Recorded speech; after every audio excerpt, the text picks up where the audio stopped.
Bien, buenos días, eh, jóvenes de medios y tecnologías de comunicación. Hoy día 11 de noviembre. eh, Estamos haciendo unas consultas sobre algunos estudiantes que inicialmente habían tenido problemas de conectividad y quería saber yo si estaban incorporados con grupo de trabajo. Por lo menos ya hay un grupo 5 que tiene a dos de las personas que habían tenido estas dificultades, así que ya están incorporados. El grupo 12, que es un grupo, al parecer no existe ese grupo, así que tenemos solamente 11 grupos de trabajo y que ya entregaron prácticamente todos la primera evaluación. ¿Es correcto? ¿Hay un grupo que falte todavía en esto?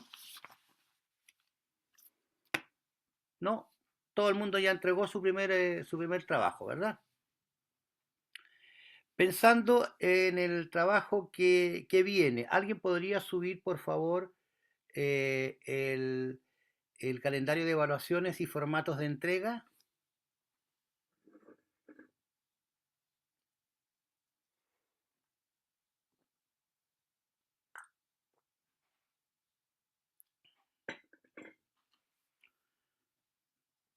¿Sí? ¿Alguien, por favor?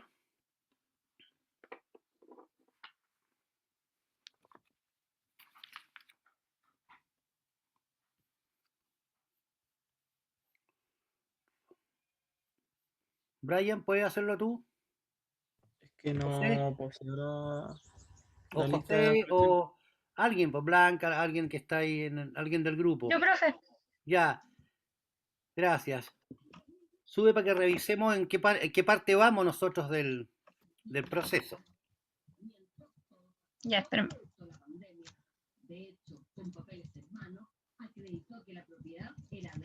Espérame un poquito, es que estoy buscando si tengo el de ahora porque tenía guardados los de antes. ¿Y ese gatito?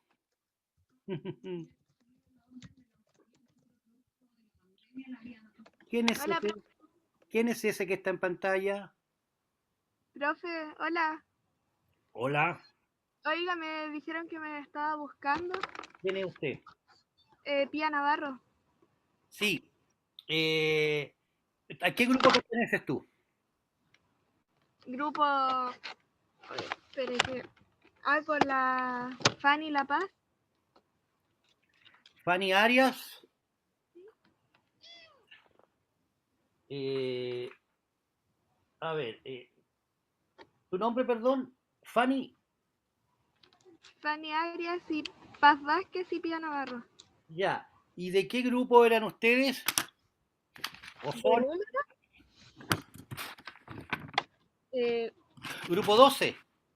sí, Pero es que yo no los tengo. O sea, a ver, ¿ustedes no han entregado el trabajo? sí lo entregamos. Sí. Sí lo entregamos.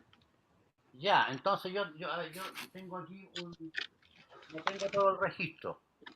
Pía Navarro, Paz Vázquez y Fanny Arias pertenecen al grupo 12, ¿correcto? Sí, Sí, grupo 12, profe. ya. ¿Y usted? Profe, Sí, perdón, profesor, también el grupo de Camila aún no ha entregado el primer trabajo. ya. ¿El grupo de Camila con quién? El grupo 5. ¿Sí? Contesten, pues, el grupo 5 es Camila Villagra, Manuela Mora y Javiera Ibarra pertenecen al grupo 5. ¿Eso es? ¿Alguna de esas chicas está aquí?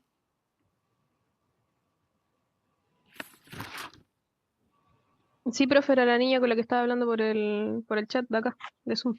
Ya. Entiende que tiene que entregar el trabajo luego, porque yo ya tengo que empezar a trabajar, a corregir, a entregar esto antes que se nos pase más el tiempo. Ya, entonces el grupo 5 y el grupo 2 están activos. El grupo 2 entregó el trabajo, el grupo 5 no. ¿Esa es la Creo que conclusión? sí, se lo mandé por correo. ¿A ¿Quién? Yo, ¿Quién es yo? ¿Pía? Pía Navarro se lo mandó, sí. Lucía Navarro, estamos hablando del grupo 12, ¿sí? ¿Ya? ¿Y qué decía? Estaba, cumplía con la, Decía, perdona, eh, cumplía con el protocolo de señalar en el asunto del sí, correo, todo eso, decía lo que usted puso que había que ya. poner. Y dentro Sí, del trabajo también, sí, ya. Vamos a revisarlo entonces. O sea, el trabajo 12 estaría enviado, a eso me refiero. sí, profesor. Ya. Y el grupo 5 no. Ya, con eso,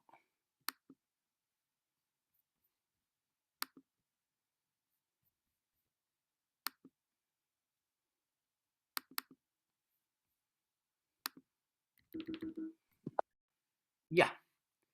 Eh, por favor, ¿cómo va el trabajo 2?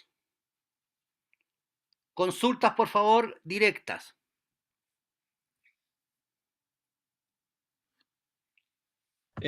Profesor, sí, una pregunta. Uno de los métodos para completar este trabajo era dividir ciertos números entre los integrantes, ¿cierto? O sea, igual es muy básica la pregunta, pero... Perdón. Mira, era una estrategia nada más interna para que ustedes pudiesen avanzar. Ah, O sea, hay 9 puntos, ¿ya? Y si se encargan todos de todo, no, se avanza re poco, po. Si se dividen estos, si son 4, ponte tú, y hacen 3 cada uno, qué sé yo, se ponen de acuerdo, se avanza más rápido, pues. A eso me refiero, a una estrategia mínima de abordaje de la responsabilidad común del trabajo. ah, ¿Se entendió? sí, sí, entendí. O Muchas sea, no gracias. es una sugerencia, ¿no? Es una sugerencia para que puedan salir más rápido del proceso. No, y mejor porque si una persona está dedicada a uno o dos temas, obviamente que los va a tratar con más detalle, po.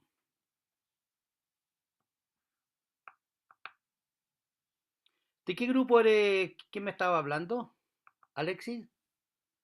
¿Brian? ¿Quién? Eh, no recuerdo bien el número porque yo estaba en un grupo anterior y ahora formo parte con Paulo ¿Pero y de qué? Blanca. ¿Tu nombre? Creo que... ¿Mi nombre? Sí, Brian González. Brian, ya, a ver, déjame verte en qué grupo estás aquí.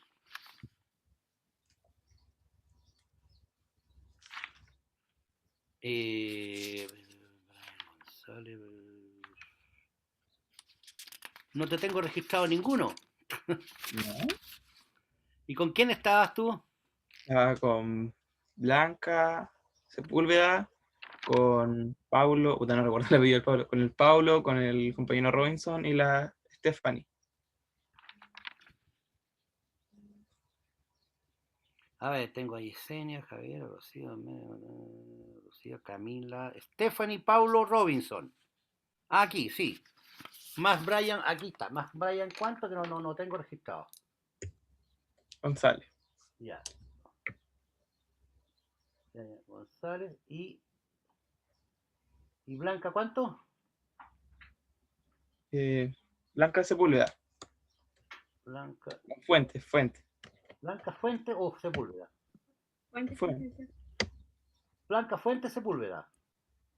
Sí. Ya, ahora sí que están todos. Perfecto, ya. Ya, estamos poniendo orden aquí en los títulos. Es que yo tenía ahí el grupo 3 de Stephanie y más Blanca y Brian. Y nunca completé el... Ya, ahora estamos con los apellidos y todo. Por ejemplo, Brian, ustedes son 5. Ponte tú y que se encarguen 2 temas cada uno, po. Oye, además ya revisamos toda esta primera columna y todo eso está prácticamente que está a llegar y sacar del apunte, ¿eh? Porque incluso están subrayados en negrita estos aspectos del 1 al 9. ¿Sí? ¿Te acuerdas cuando revisamos ese apunte, por favor?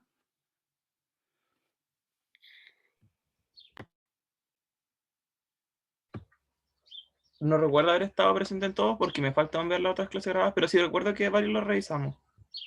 Ya. Y ¿No había límite en la explicación de los puntos, no, sí? tuvimos dos reuniones. Claro, dijimos que íbamos a llegar a 10 líneas, o no sé, o 20, no me acuerdo exactamente, por cada espacio. Ah, ya. ¿Mm? O sea, estamos hablando de esto sabe, se entiende que es una tabla resumen, ¿ah? No es de un desarrollo exhaustivo. Por lo tanto, con 10 líneas es suficiente para cada aspecto, pues, incluso menos. Lo que me interesa es que el trabajo más complejo es hacer esto mismo en el proceso de funcionalización, porque ahí no está, ahí no hay un texto escrito, como en el caso del enfoque, donde aparece subrayado todos los puntos. En el caso de la funcionalización pedagógica es algo que hay que descubrir, que hay algo que proponer, hay algo que rescatar de la información sobre ese proceso. Esa es la tarea. ¿Me entiendes?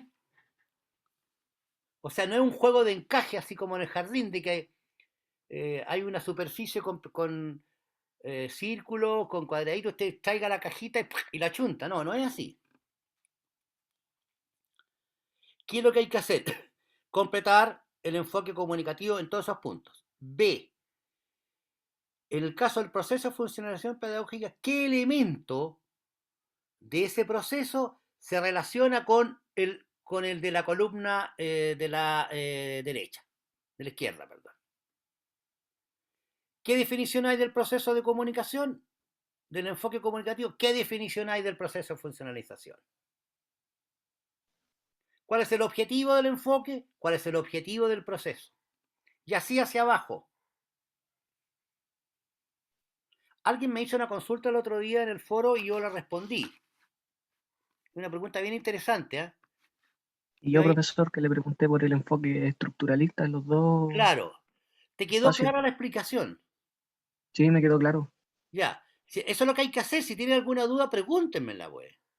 No se queden ahí chupados porque no se la va a responder nadie si es que no la preguntan, pues.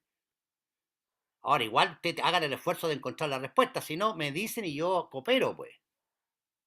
Es que al final es como un cuadro comparativo solamente, Es un encuentro cuadro yo. comparativo. Es un cuadro de asociación, como dice arriba. ¿Por qué quiero que hagan esto? Pregunta, o sea, usted tiene que siempre preguntarse, ¿eh?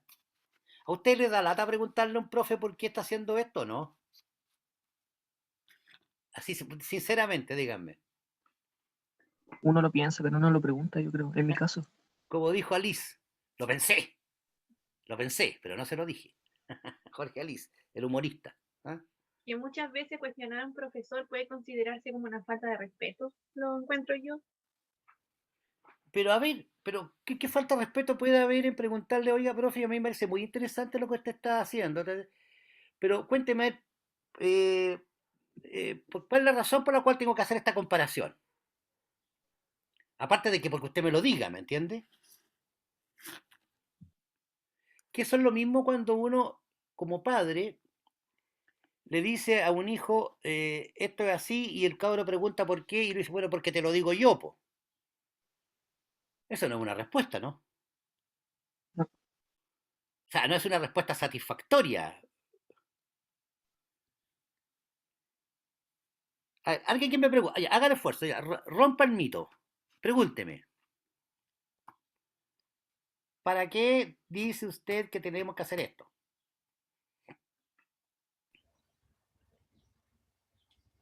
Profesor, ¿para qué nos sirve a nosotros desarrollar esta tabla? Porque cuando nosotros hablamos de funcionalización pedagógica, ya hemos dicho que es el proceso fundamental en el cual se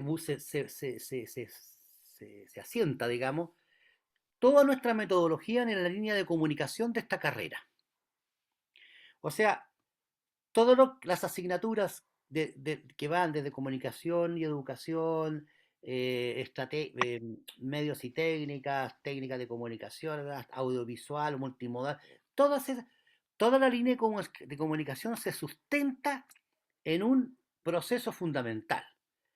Y ese proceso fundamental es el de funcionalización pedagógica de productos mediáticos, culturales y telemáticos. ¿Se entiende hasta ahí? ¿Sí? O sea, la Sí, lógica, profesor. eh, eh, el- el- el- el cuerpo teórico, el sustento teórico, los principios teóricos, el referente teórico del proceso de funcionalización de nuestra línea de comunicación se llama proceso de funcionalización pedagógica. ¿Ok? Ahora, ese proceso de funcionalización pedagógica no es algo que salió de la nada. Es algo que tiene sus bases en otros elementos mayores, en otras reflexiones mayores sobre el proceso de la enseñanza y el aprendizaje de la lengua, la literatura y la comunicación. Y ese proceso se fundamenta en este enfoque comunicativo de la lengua materna. ¿Ok? Ustedes conocen un esquema que es como unos circulitos, ¿verdad? Donde se llamaba contexto teórico del proceso de funcionalización pedagógica. ¿Lo han visto? Ese fue el que usted expuso en su presentación la otra vez, o sea, el otro día. No. Esos eran modelos. No. Lo que llamamos el contexto teórico es un esquema que debe estar en la página, o lo vimos antes, lo vimos el semestre pasado, me parece, que se llama Contexto teórico del proceso de funcionalización pedagógica, donde hablamos del constructivismo, hablamos de que hay tres ejes, ¿no es cierto? Está el estudiante, están los contenidos y está el profesor. ¿Qué cosas debiera dominar el profesor? ¿Cuál es la percepción que tenemos nosotros de los estudiantes? ¿Se recuerdan o no? Sí, profesor. Ya, ese proceso, en ese apunte, en la página siguiente hay unas lecturas en que esos elementos que están ahí como esquematizados aparecen explicados en textos. Y eso es lo que llamamos nosotros el enfoque, el contexto teórico del proceso de funcionalización. Y dentro de ese proceso de funcionalización, o sea, dentro de ese contexto teórico del proceso de funcionalización, aparece un elemento fundamental que es el enfoque comunicativo de la enseñanza de la lengua materna. ¿Quién me hizo la pregunta? Yo, profesor. Ya. Rocío. ¿Se va entendiendo, Sofía?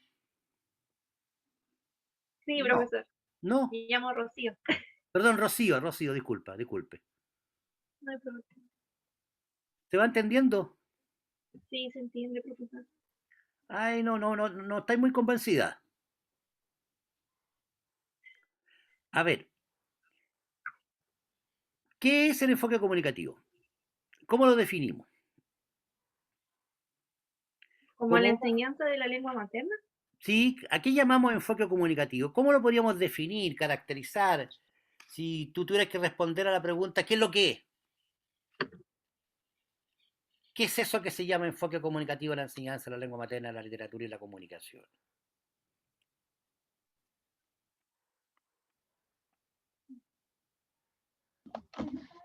¿Un instrumento de comunicación?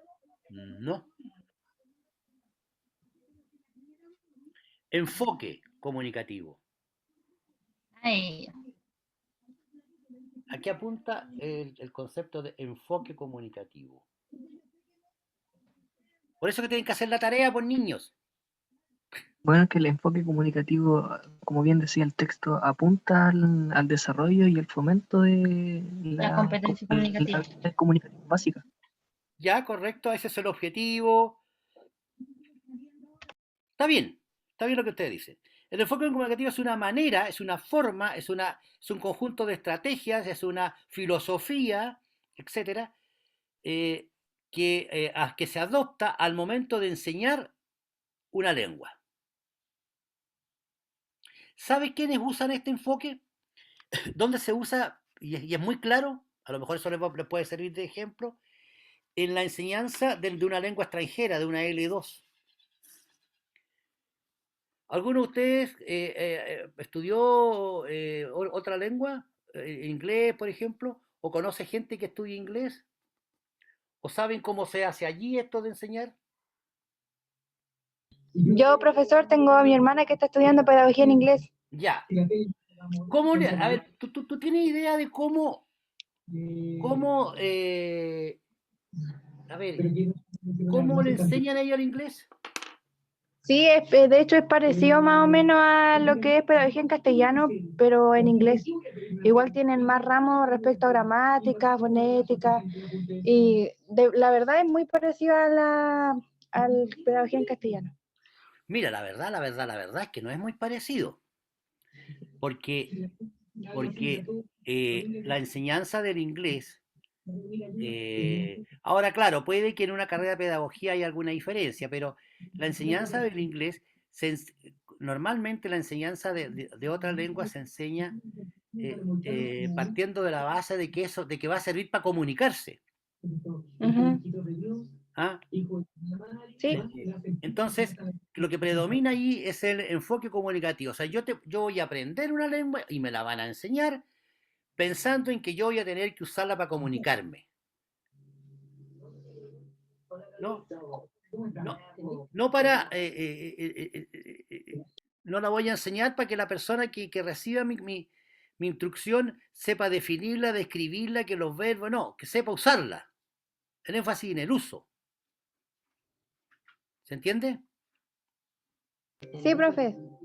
Fíjate que, a ver, ustedes han tenido la experiencia de conocer un libro, un texto en el que se enseñe castellano, pero que esté en otro idioma,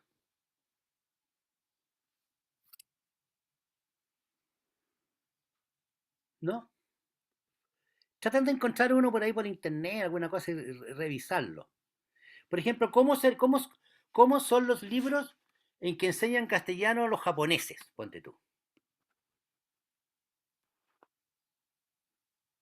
Un libro de japoneses para japoneses que quieren aprender castellano.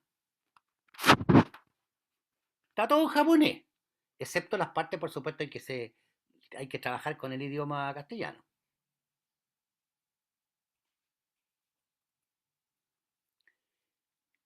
Ah, ¿se imaginan por ejemplo, el siguiente diálogo? ¿Ah? En castellano. Juan, dos puntos. Hola María. Después, en otra línea, con mayúscula, María. Hola Juan, ¿cómo estás? Otra línea. Juan dice, he salido a pasear al parque. Y así sucesivamente. En ese libro, lo que se está tratando de hacer es enseñar cómo saludar, cómo preguntar cosas.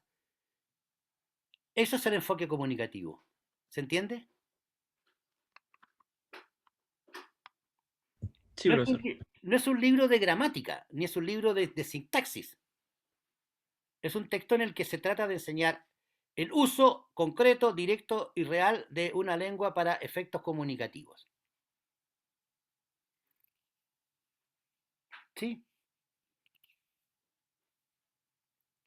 Si ustedes completan claramente la columna del enfoque comunicativo con todos esos aspectos, van a llegar a entender perfectamente de qué se trata el enfoque. ¿Y por qué razón? Respondiendo a la pregunta que hacía Rocío, motivada porque yo le pedí que lo hiciera, es que enseñamos esto y yo enseño esto ¿para qué? Para que vean ustedes que el proceso con el que van a trabajar ustedes el día de mañana en el aula tiene sus bases en esta manera de entender cómo enseñar la lengua. Funcionalizar, a ver, ¿cuál es el objetivo de la funcionalización pedagógica? Pregunto.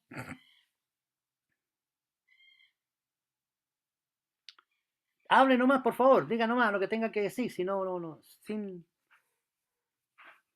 estamos en prueba. ¿Cuál era la pregunta? El profe es ¿Sí? la transformación, el objetivo, porque estoy leyendo, aquí tengo las guías, dice el objetivo de este proceso es la transformación de un producto mediático en recurso pedagógico. Perfecto, pues. Eso es. Muy bien. ¿Qué significa eso? ¿De qué estamos hablando ahí?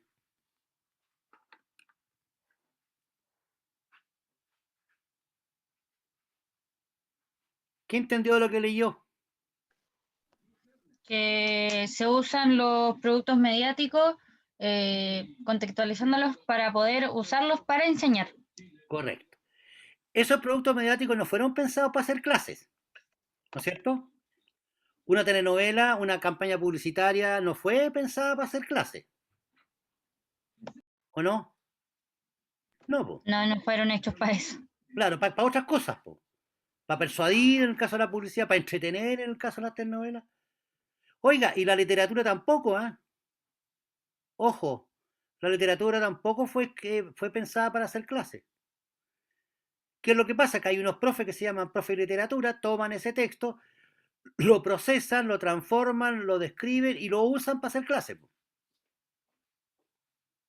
Nosotros hacemos lo mismo, pero con otros productos que no son literatura.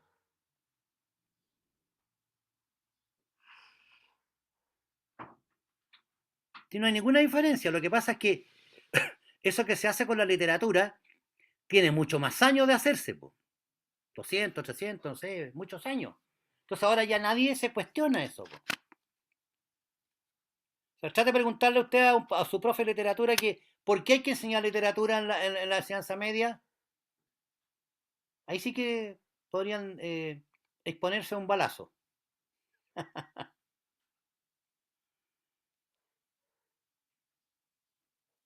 Ahora, es una buena pregunta. ¿Qué respuesta me darían ustedes como futuros profes de castellano, de lenguaje y comunicación? Trate de explicarlo, a ver.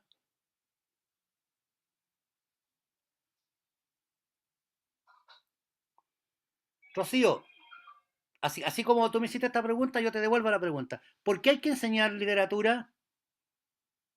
¿Para qué? Buena pregunta.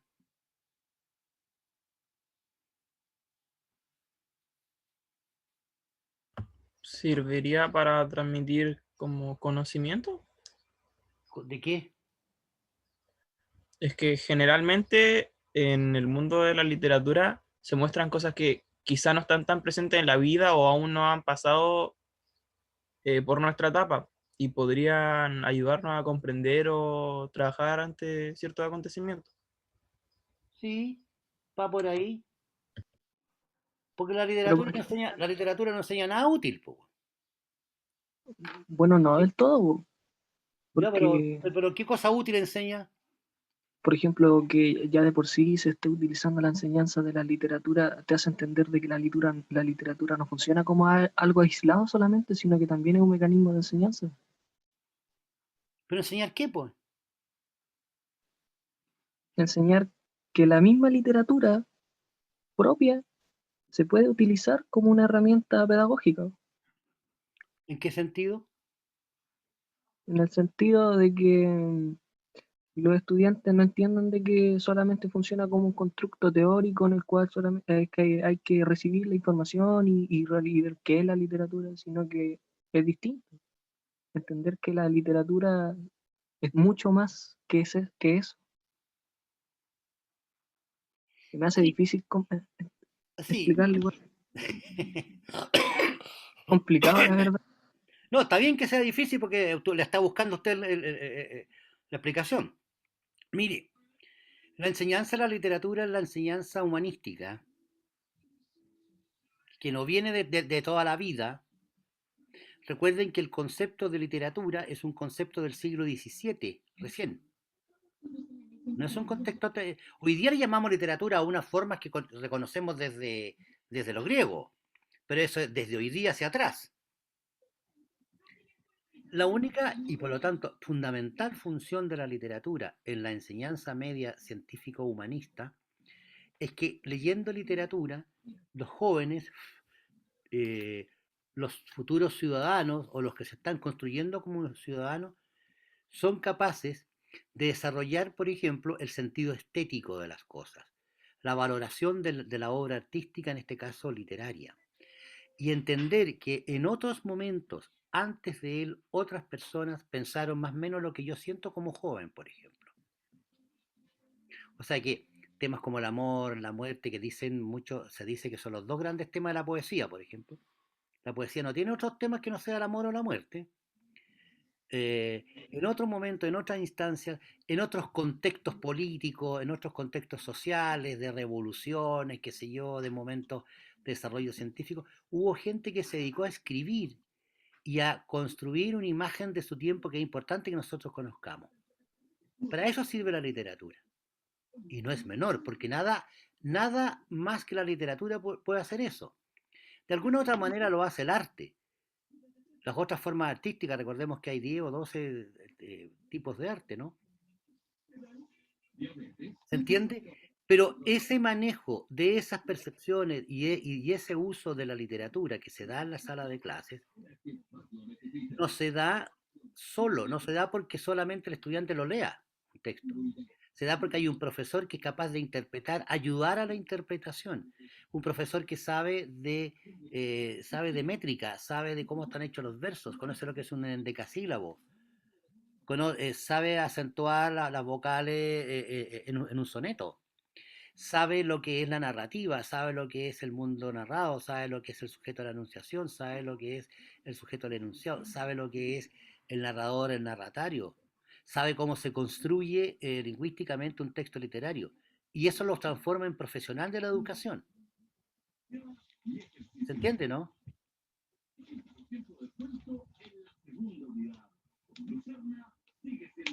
¿Sí o no? Hay una radio Sí, ahí que profe. se escucha. ¿Quién está escuchando o la tele? En fin, como que desarrolla un pensamiento crítico.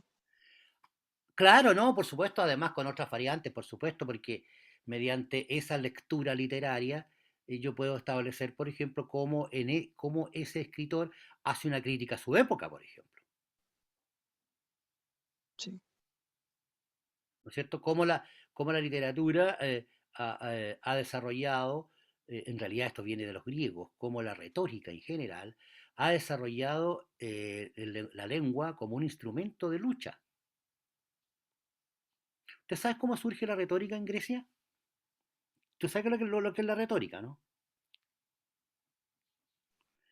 Es la antecesora de lo que hoy día llamamos teoría literaria o análisis del texto, bueno, tiene varios nombres.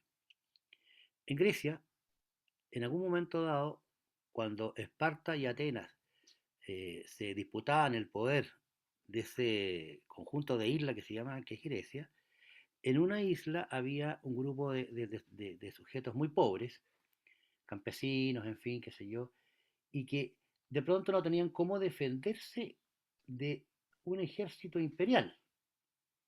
O sea, no podían combatir con Esparta y no podían, no tenían ninguna manera de combatir en el sentido para no ser dominados.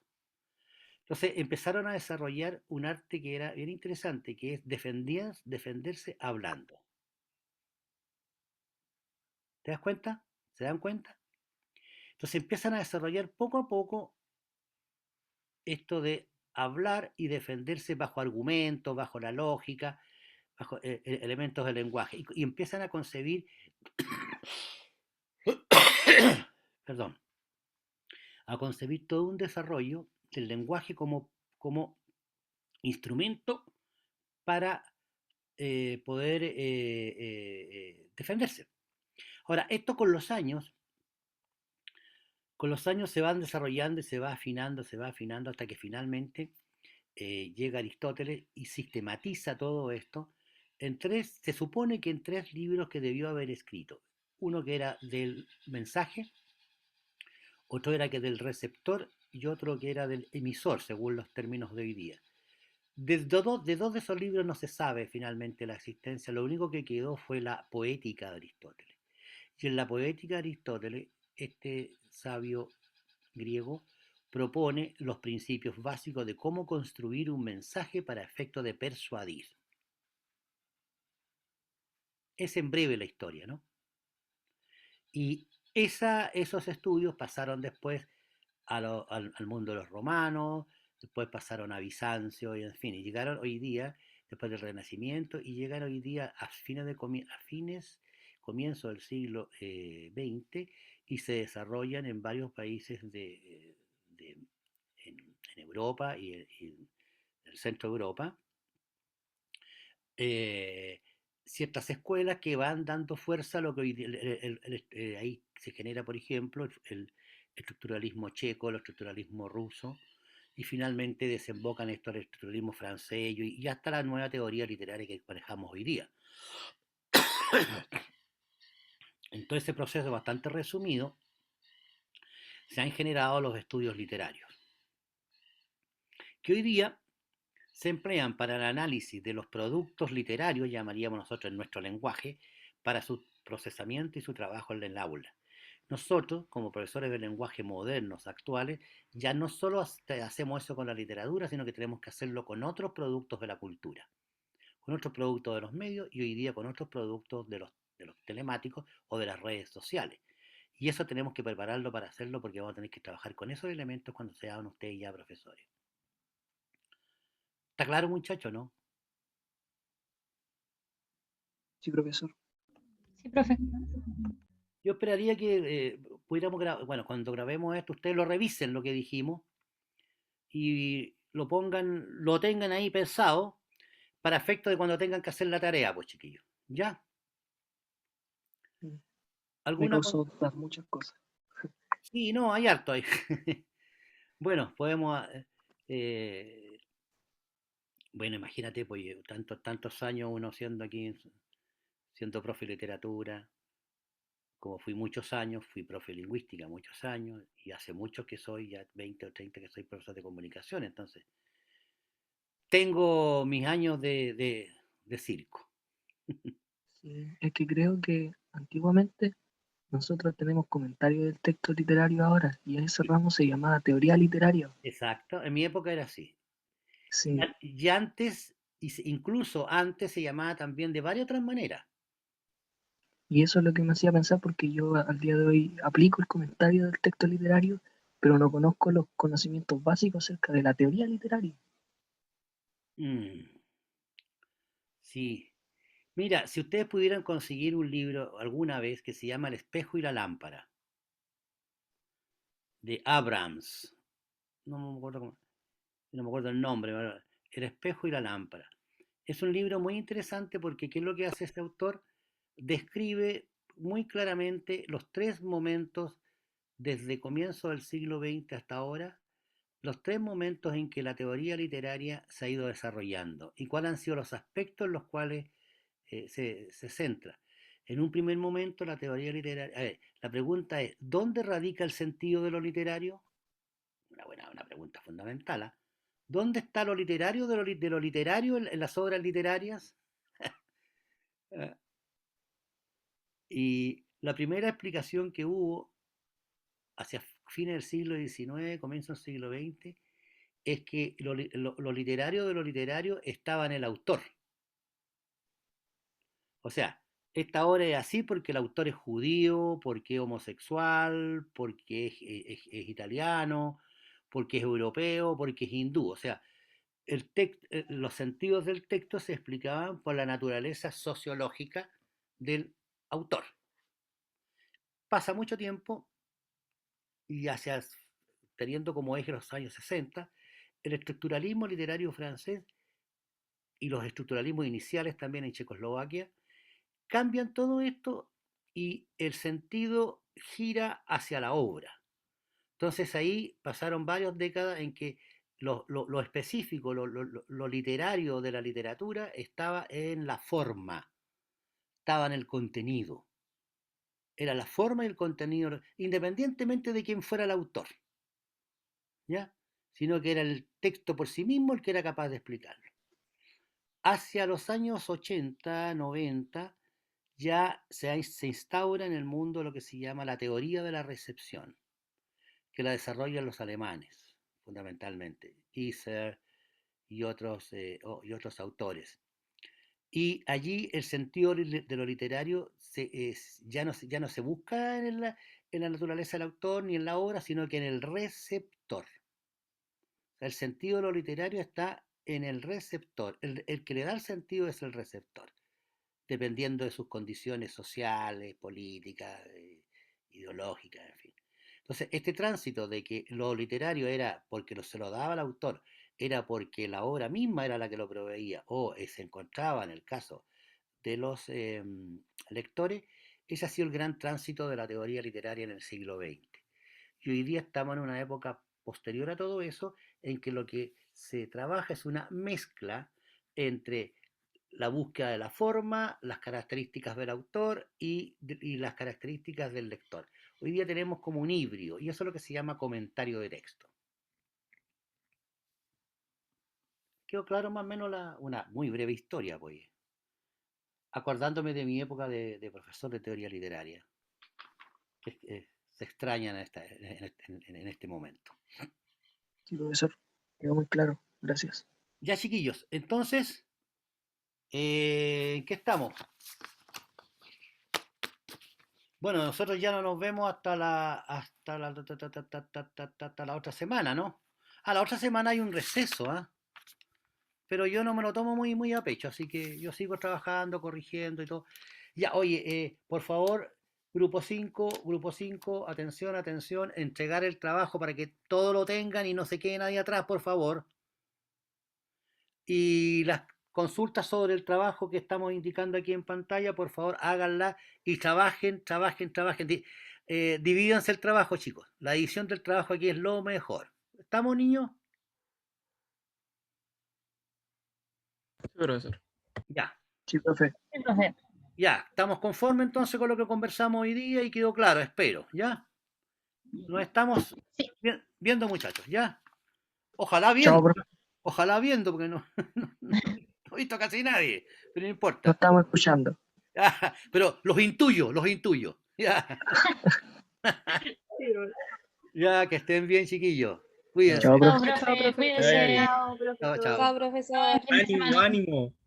Vamos, que se puede. Vemos.